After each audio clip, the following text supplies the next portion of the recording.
Thrissur ATM കവർച്ചക്കേസിലെ പ്രതികൾ തമിഴ്നാട്ടിലേക്ക് കടന്നു എന്നതായിരുന്നു ആ വാർത്ത. ATM കവർച്ച യഥാർത്ഥത്തിൽ ഒരു സാധാരണ സംഭവം പോലെയായിരുന്നു അവർ കാര്യമായിട്ട് ചെയ്തത്. എന്നാൽ ഈ പ്രതികൾ തമിഴ്നാട്ടിൽ വെച്ച് പിടിയിലായി. മോഷണത്തിന് ഉപയോഗിച്ച കാർ കണ്ടെയ്നറാക്കി കടന്നുകളയാനായിരുന്നു ഈ സംഘത്തിൻ്റെ ശ്രമം. എന്നാൽ തമിഴ്നാട്ടിലെ നാമക്കൽ നടു റോഡിൽ വെച്ച് ഏറ്റുമുട്ടലുണ്ടായി. പോലീസ് ഇവരെ പിടികൂടി.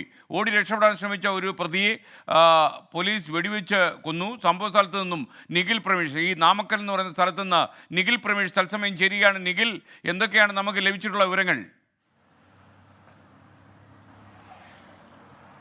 സത്യത്തിൽ ഒരു സിനിമാ കഥയെ വെല്ലുന്ന ഒരു മോഷണവും കൃത്യമായ പോലീസിന്റെ ഇടപെടലിലൂടെ അതിനെ പൊളിച്ചു കൊടുക്കുന്ന ഒരു കാഴ്ചയുമാണ് നമുക്ക് ഇന്ന് കാണാൻ കഴിഞ്ഞത്. തൃശ്ശൂരിൽ നിന്ന് 3 ഇടത്താണ്, അതായത് ഏതാനും ഇടവേളയിൽ 3 ഇടത്ത് മോഷണം നടത്തി ആ കാർ ഒരു കണ്ടെയ്നറിനുള്ളിൽ ഒളിപ്പിച്ച്, നമ്മൾ സത്യത്തിലെ ഹോളിവുഡ് സിനിമകളിലൊക്കെയാണ് ഇത് കണ്ടിട്ടുള്ളത്. അങ്ങനെ ഈ 7 അംഗ സംഘം അവിടെ നിന്ന് കടന്നു കളയുകയാണ് സ്കെൻ.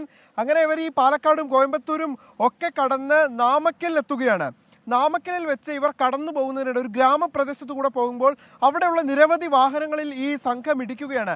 ലോറി, ഒരു കാറിലും നിരവധി ബൈക്കുകളിലും ഇടിച്ച് ഈ സംഘം നിർത്താതെ പോകുന്നു. കാരണം അതിവേഗതയിലാണ് അവർ യാത്ര ചെയ്തുകൊണ്ടിരിക്കുന്നത്. അതിനിടെ ഈ വാഹനങ്ങൾ നിരന്തരം ഇടിച്ചു പോകുമ്പോൾ അവിടെയുള്ള ആളുകൾ പോലീസിൽ വിവരം അറിയിക്കുകയും പോലീസ് ഇവരെ ചേസ് ചെയ്ത് പിടികൂടുകയും ചെയ്തു. ഇവരുടെ വാഹനത്തിന് മുന്നിൽ പോലീസ് വാഹനം കൊണ്ട് നിർത്തുന്നു.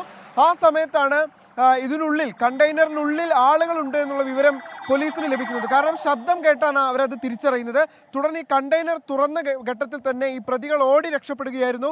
ഈ സമയത്താണ് അവരുടെ കൈകളിൽ ഉണ്ടായിരുന്ന ആയുധങ്ങൾ, പ്രത്യേകിച്ച് കത്തി പോലുള്ള സാധനങ്ങൾ ഉപയോഗിച്ച് ഈ പോലീസ് ഉദ്യോഗസ്ഥരെ ആക്രമിക്കാൻ ശ്രമിക്കുന്നത്. അതിനിടയിൽ പ്രാണരക്ഷാർത്ഥം തങ്ങൾക്ക് വെടിവെക്കേണ്ടി വന്നു എന്നുള്ളതാണ് ഇന്നിപ്പോൾ DIG ഉമ ഈ വിഷയങ്ങൾ, സേലം DIG ഈ വിഷയം വിശദീകരിച്ചപ്പോൾ അവർ വ്യക്തമാക്കിയത്. അങ്ങനെ ഒരാൾ കൊല്ലപ്പെട്ടു, ഒരാൾ ആശുപത്രിയിലുമുണ്ട്.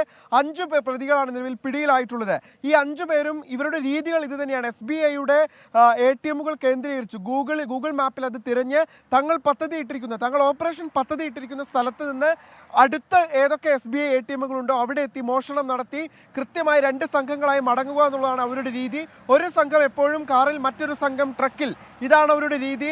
ആ രീതിയാണ് ഒരുപക്ഷെ കണ്ണൂരിൽ ഏതാനും മാസങ്ങൾക്ക് മുൻപ് നടന്ന ATM തട്ടിപ്പ്, അതോടൊപ്പം തന്നെ കൃഷ്ണകുടി എന്ന സ്ഥലത്ത് നടന്ന തട്ടിപ്പ്, ഇതിലെല്ലാം പിന്നിൽ ഈ സംഘം തന്നെയാണോ എന്നുള്ള സംശയം കൂടി DIG പങ്കുവെക്കുന്നുണ്ട്. എന്തായാലും ഇപ്പോൾ ഈ പ്രതികളെ നാളെ മാത്രമേ കോടതിയിൽ ഹാജരാക്കൂ എന്നുള്ളതാണ് തമിഴ്നാട് പോലീസ് വ്യക്തമാക്കുന്നത്. അതുവരെ വിശദമായ ചോദ്യം ചെയ്യലിന് അവർക്ക് വിധേയമാക്കേണ്ടതുണ്ട്. നാളെ കോടതിയിൽ ഹാജരാക്കും, റിമാൻഡ് ചെയ്യും. അതിനുശേഷമായിരിക്കും കേരളത്തിൽ നിന്നുള്ള, തൃശ്ശൂരിൽ നിന്നുള്ള പോലീസിന് ഈ പ്രതികളെ വിട്ടു നൽകുക. ഓക്കെ, നമുക്കൊപ്പം ചേർന്ന് നിഖിൽ പ്രമേഷാണ് നാമക്കലിൽ നിന്ന്.